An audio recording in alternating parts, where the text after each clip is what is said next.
Je vais laisser la place pour 5 minutes à Raphaël Bertoletti, justement, qui va vous présenter ce que Men in Black fait. Alors je l'utilise, donc je peux en parler en toute connaissance de cause. Frédéric d'ailleurs, Villanova aussi. C'est comment acculturer nos salariés et nos collaborateurs pour qu'ils aient toujours un réflexe cybersécurité. Une fois que cela sera fait, je reprendrai la parole et je la passerai à Guillaume Goury, président du CIP. Raphaël, ici, si vous restez là-bas. En fait, je vais me servir de l'ordinateur pour pouvoir présenter tout ça. Hop. Bonjour à tous, donc, je suis Raphaël Bertoletti, je suis le commercial grand compte chez Men in Black depuis 3 ans maintenant. Et je vais compléter toute cette discussion en vous présentant comment Men in Black travaille sur le facteur humain justement et comment sensibiliser vos utilisateurs aux menaces mail. Alors, donc là on est sur l'interface administrateur et vous avez cette partie phishing coach sur laquelle vous allez pouvoir... Donc, le choix qui a été fait de Men in Black, c'est de pouvoir tester vos utilisateurs en situation réelle. Donc vous allez simuler des attaques de phishing à vos utilisateurs pour essayer derrière de les sensibiliser un maximum justement sur ces menaces. Donc ici on est sur une interface de démo, donc les chiffres sont pas éloquents, mais voilà, vous allez retrouver les informations importantes sur par exemple le nombre de personnes qui se sont fait hameçonner sur la dernière campagne, votre taux de vulnérabilité que vous allez pouvoir peut-être comparer aussi avec les autres clients de Phishing Coach pour voir un petit peu où vous vous situez. Alors après le fonctionnement, vous avez la partie campagne sur laquelle on va revenir après, hein, je vais essayer d'être assez rapide. Ici vous avez la partie phishing, c'est la partie où vous allez retrouver toute la bibliothèque de mails de phishing. Hop, voilà. Donc on a une bibliothèque qui est assez large, il y a 2 parties, je vais essayer de descendre si je peux. Voilà. Donc le produit est assez récent chez Men in Black. Nous, on est spécialisé dans la sécurisation de la messagerie depuis plus de 15 ans avec Men in Black Protect. Et on a rajouté cette partie depuis 10 mois maintenant. Hop, si ça veut descendre. Ça ne va pas. Je n'ai pas le même écran, du coup, je n'arrive pas. Ah, voilà. Voilà. Alors, je ne vois pas les modèles jusqu'ici. Hop. Voilà. Donc, je vais essayer de voir les bons modèles. Alors, au démarrage de Phishing Coach, on avait implanté des modèles qui sont des vrais mails de phishing. Donc, il y avait des modèles de type Office. Je ne sais pas, alors je ne vois pas jusque là-bas. Alors, on a un type Office que je voudrais vous montrer, qui est un modèle qui est très performant.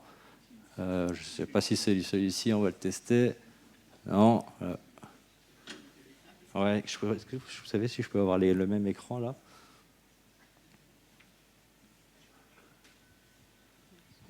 Désolé, c'est les aléas du direct. C'est Office ou Teams? Bon, sinon je vais me débrouiller. Un qui marche bien en ce moment, c'est l'ARS. Oui, l'ARS. Alors l'ARS, c'est un modèle qu'on a rajouté, on travaille beaucoup avec les hôpitaux, donc c'est un modèle forcément qui nous avait été demandé par les hôpitaux. Donc là, vous visualisez l'email type avec le lien, et derrière, vous allez avoir la page d'hameçonnage derrière, hop, voilà, qui va demander les logins mot de passe, si je ne dis pas de bêtises. Voilà, donc il y avait des modèles d'origine qui étaient les plus performants du marché qu'on constatait avec notre solution Protect, et on a fait une deuxième partie. On va essayer de remonter maintenant. Attendez. Hop. Je ne peux pas remonter. Bon. Bon, attendez, je vais essayer de dupliquer. Elle est où la souris? Hop. Voilà, elle est là. Alors. Alors, on va le remettre. Bon, tant pis. Alors, je ne peux pas remonter. Ah, on va faire avec ça, super. Voilà, ce qu'on a fait, c'est qu'on a rajouté une partie où vous allez pouvoir customiser des modèles de phishing. Hop. Donc vous allez pouvoir donner un nom à votre modèle.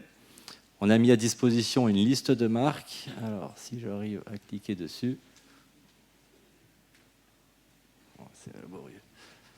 Alors.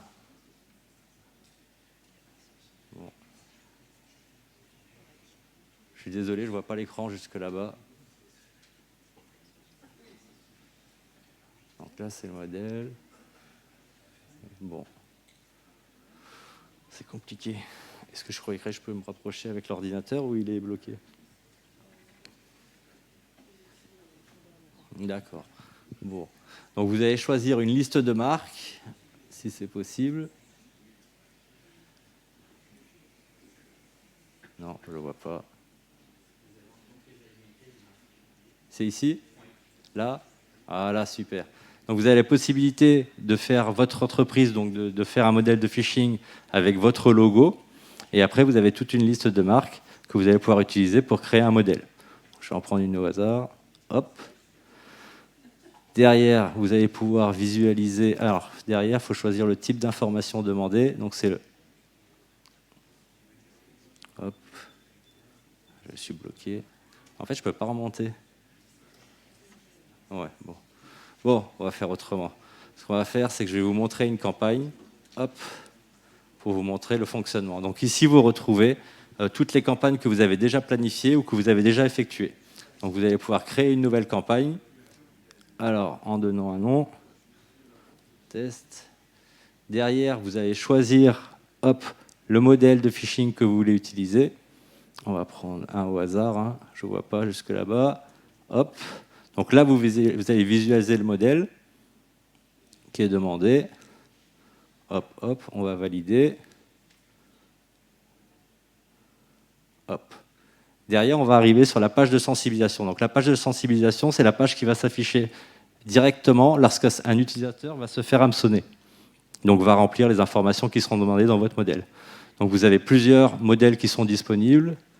Hop, on va prendre ici. Cette page de sensibilisation, aujourd'hui, vous avez la possibilité de la personnaliser avec votre logo et un message que vous voudriez diffuser donc aux utilisateurs qui seront hameçonnés. Et la possibilité d'y ajouter des quiz. Donc, c'est des petits tests que les utilisateurs vont pouvoir aller faire derrière pour se tester sur différents mails et décider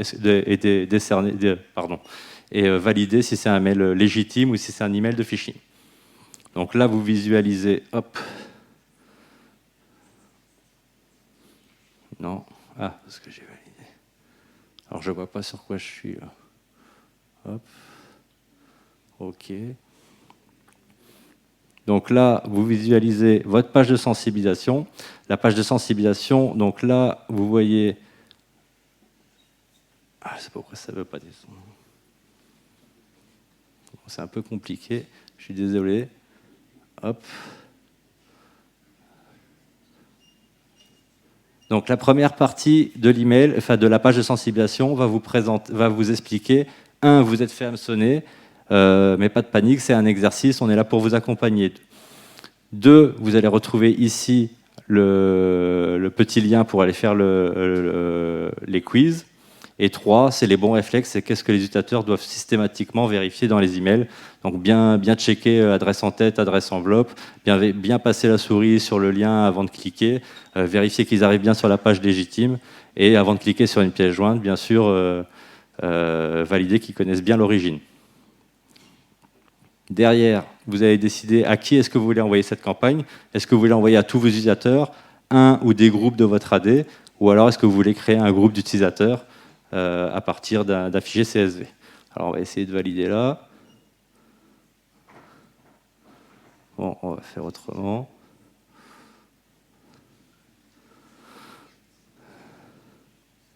Oui. Allez, on valide. Et la dernière étape, du coup, ça sera quand est-ce que vous voulez que cette campagne débute. Hop. Donc on va laisser ça, je ne vais pas toucher. Pendant combien de temps vous voulez que cette campagne soit active? Vous allez retrouver ici le petit récapitulatif. Il y aura nos adresses IP, bien sûr, à whitelister pour qu'on puisse passer votre sécurité. Et une fois que vous avez validé toutes ces étapes, votre campagne, elle est enregistrée, elle est planifiée. Donc, on doit la retrouver ici.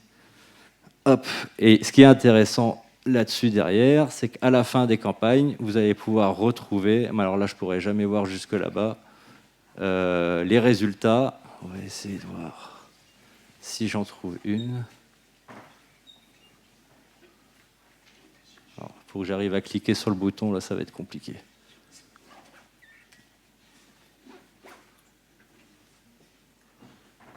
j'y arriverai jamais. Il faut que j'arrive à dupliquer l'écran ici. Il faut que je puisse, hop, paramètres d'affichage, dupliquer, c'est ça qu'il faut que je puisse faire. Affichage, il faut que je puisse, voilà, c'est ça qu'il faut, dupliquer, voilà, conserver, voilà, j'ai mieux m'en sortir comme ça. Donc du coup, hop, à la fin de la campagne, hop, vous allez retrouver ici dans la partie résultats, hop. Donc vous allez retrouver le nombre d'emails que vous avez envoyés, le nombre de personnes qui ont cliqué sur les liens et le nombre de personnes qui derrière ont été jusqu'au bout, sont fait hameçonner. Donc là on voit que sur les 8, il y en a 5 qui sont arrêtés, mais il y en a 3 qui ont été jusqu'au bout, qui ont renseigné les informations qui étaient demandées dans l'email. Vous pouvez tout de suite dire les 8 personnes qui ont cliqué, il y a une vulnérabilité là-dedans, donc je vais les retester prochainement et donc recréer une campagne directement derrière. Et en dessous, vous allez avoir le détail par utilisateur, savoir qui a fait quoi. Le but, ce n'est pas de les pointer du doigt, mais c'est de pouvoir, au fur et à mesure des campagnes, créer des profils avec des personnes qui seraient plus sensibles sur, par exemple, du logging mot de passe, d'autres qui vont être plus sensibles sur l'appât du gain, et de pouvoir faire des campagnes un peu plus spécifiques sur ces profils-là. Donc voilà aujourd'hui Phishing Coach. Je suis désolé, ça a été un petit peu compliqué. Donc si je reviens au modèle de phishing, voilà, vous avez vraiment toute une bibliothèque. Donc sur la partie créée, vous donnez juste un nom. Derrière, vous avez toute une liste de marques. Donc que ce soit votre liste, votre entreprise, hop, ou une autre, vous allez pouvoir créer. On va tester BNP. Derrière, vous allez choisir le type d'information que vous demandez à l'utilisateur. On va faire coordonnées bancaires. Vous allez pouvoir, hop, si vous avez des utilisateurs à l'étranger, du coup, les modèles sont disponibles en français, anglais, polonais, espagnol, italien, allemand. Et vous allez pouvoir ici, du coup, voilà, visualiser l'email, visualiser la page d'hameçonnage. Voilà. Donc ça, c'est les prémices vraiment de la personnalisation, parce que sur 2022, vraiment, on va sur un modèle où vous allez pouvoir créer vos modèles de phishing à partir des marques qui vous intéresseraient, vous, pour être le plus pertinent possible. Voilà. Sinon, en nouveauté qui arrive, vous avez prochainement, au mois de décembre, donc dans les prochains jours, le ransomware qui va être ajouté. Donc vous allez pouvoir également tester vos utilisateurs sur des mails avec des pièces jointes infectées. Voilà, si vous avez des questions, n'hésitez pas. Merci Raphaël pour cette présentation.